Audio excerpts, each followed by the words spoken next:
अस्सलाम वालेकुम प्यारे इस्लामी भाइयों, मैं हूं इमरान शाह और मैं मेरे रब की बात में आप सभी का खैर मकदम करता हूं। और आज मैं एक ऐसे टॉपिक के ऊपर बात करने वाला हूं जो बहुत ही ज़रूरी है, क्योंकि हम सब के मन में कुछ ऐसे सवाल आते हैं जिनका जवाब हम सबको पता होना ज़रूरी है। तो आज मैं उन सारे सवालों के जवाब आपको देने वाला हूँ। पहला सवाल कि क्या गैर मुस्लिमों का दूसरा जन्म होता है?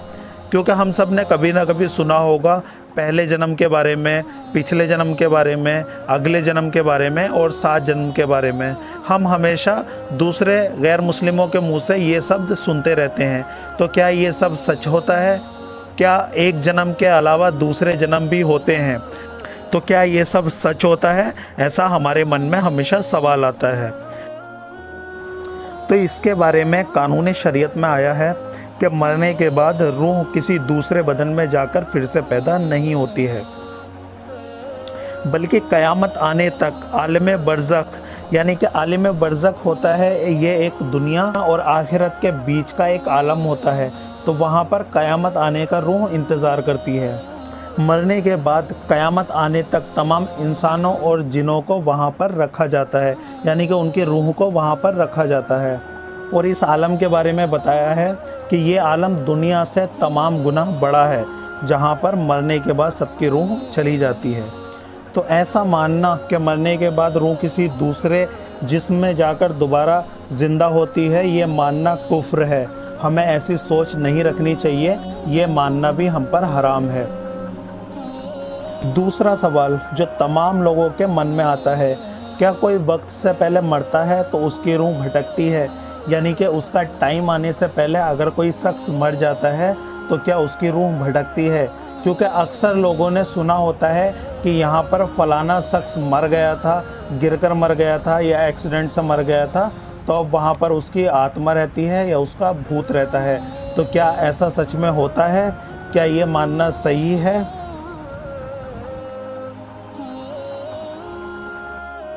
तो कुरान मजीद में अल्लाह ताला फरमाता है कि हर शख्स की उम्र मुकर्रर है, ना ही उससे घट सकती है और ना ही बढ़ सकती है। जब ज़िंदगी का वक्त पूरा हो जाता है, यानी कि जब एक शख्स का वक्त पूरा हो जाता है, तब इज़राइल अलैहिस्सलाम उसकी रूह निकालने के लिए आते हैं। तो ये सब बातें बोलना कि वक्त से पहले कोई चला गया या किसी की वक्त से पहले मौत हो गई, ऐसा बोलना कुफ्र है। क्योंकि इज़राइल अलैहिस्सलाम तभी रूह निकालने के लिए आते हैं जब किसी शख्स का वक्त पूरा हो जाता है। वक्त से पहले कोई मरता नहीं है, इसकी गवाही खुद कुरान शरीफ ने दी है। तो ऐसा बोलना गलत है, कुफ्र है। तीसरा सवाल जो लोगों के मन में आता है कि रूह निकालने के लिए तो हज़रत इज़राइल अलैहिस्सलाम ही आते हैं, तो उन्हें देखने के बाद में अगर कोई काफिर ईमान ले आता है और मरते वक्त कलमा पढ़ लेता है तो क्या उसके सारे गुनाह माफ़ हो जाएंगे? क्या वो जन्नत का हकदार है? तो इसके बारे में हदीस में लिखा है कि जब इज़राइल अलैहिस्सलाम किसी की रूह निकालने के लिए आते हैं तो शैतान उस शख्स को बहकाने की पूरी कोशिश करता है, और जो गुनहगार है वो उसके बहकावे में आ जाता है। जिस शख्स का अल्लाह और उसके रसूल पर ईमान मजबूत होता है वो शख्स शैतान के बहकावे में नहीं आता है।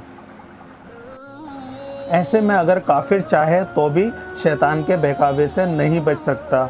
और अगर कोई काफिर बचकर कलमा पढ़ भी लेता है तो उसके बारे में कानून शरीयत में लिखा है, बेदेखे ईमान लाने का नाम इस्लाम है।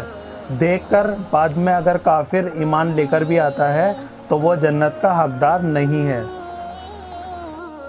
यानी कि किसी को भी मरने से पहले कलमा पढ़ना और ईमान लाना ज़रूरी है। मरते वक्त कलमा पढ़ना और ईमान लाने का कोई फ़ायदा नहीं है। चौथा सवाल जो सबके मन में आता है कि क्या मरने के बाद रूह को कहीं आने जाने की इजाज़त होती है? इस बारे में हज़रत शाह अब्दुल अजीज़ साहब लिखते हैं कि रूह के लिए कोई भी जगह नज़दीक या दूर नहीं है, वो जहाँ चाहे आ सकती है, जहाँ चाहे जा सकती है। सिर्फ मुस्लिम की रूह, यानी कि जिसका ईमान अल्लाह और उसके रसूल पर मजबूत है, उसको ही कहीं भी आने जाने की इजाज़त दी जाती है, और गुनहगार और काफिर की रूह को कैद करके रख लिया जाता है। और इस बारे में कानून शरीयत में लिखा है कि रूह कभी मिटती नहीं है, उसको हमेशा अपने शरीर से लगाव रहता है। वो जहाँ भी रहे, जिस हाल में भी रहे, उसे अपने बदन से लगाव रहता है।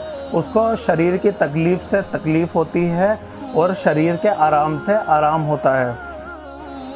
और जब कोई कब्र पर आता है तो उसे पहचानती है, उसकी आवाज़ भी सुनती है। तो मतलब जो भी मोमिन है, मुस्लिम है, ईमान का पक्का है, उसकी रूह को आने जाने की इजाज़त होती है। और जो काफिर हैं या गुनहगार हैं, उसकी रूह को कैद करके रखा जाता है।